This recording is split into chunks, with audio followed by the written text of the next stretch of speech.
एक समय की बात है। एक छोटा सा गांव था जहां हल्क नाम का एक नरम दिल और गरीब इंसान रहता था। हल्क अपनी ताकत के लिए जाना जाता था, लेकिन उससे भी ज्यादा उसके भोलेपन और दयालु स्वभाव के लिए।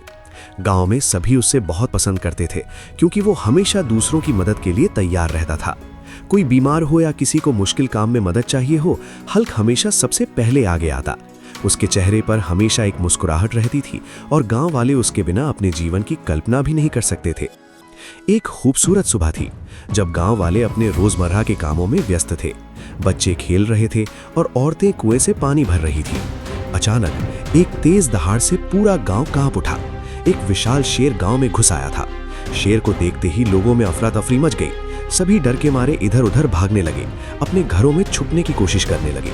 बच्चे रोने लगे और बड़े घबराहट में चीखने लगे।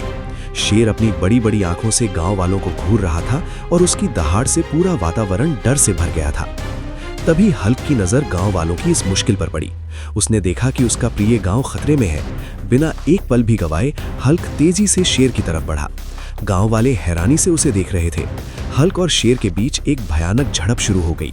शेर अपनी पूरी ताकत से हल्क पर हमला कर रहा था और हल्क भी अपनी बुद्धिमानी और ताकत का इस्तेमाल करते हुए उसका सामना कर रहा था।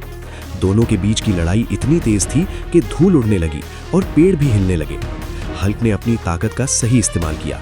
उसने शेर को पकड़ने की कोशिश की और फिर एक चालाकी से उसे गांव के बाहर धकेल दिया। शेर के गांव से निकलते ही गांव वालों ने एक लंबी सांस ली। उनकी आंखों में खुशी और राहत थी। सभी हल्क का जय जयकार करने लगे। गांव वाले हल्क के पास दौड़े और उसे गले लगा लिया। हल्क ने भी उनकी खुशी में शामिल होते हुए एक गाना गुनगुनाना शुरू किया, जिसके बोल थे, शेर आ गया, बोलो ना गांव वालों तुमने क्या किया। मैंने उसको लात मार के गांव से बाहर भगा दिया। ले बेटा, मैंने उसको लात मार के गांव से बाहर भगा दिया।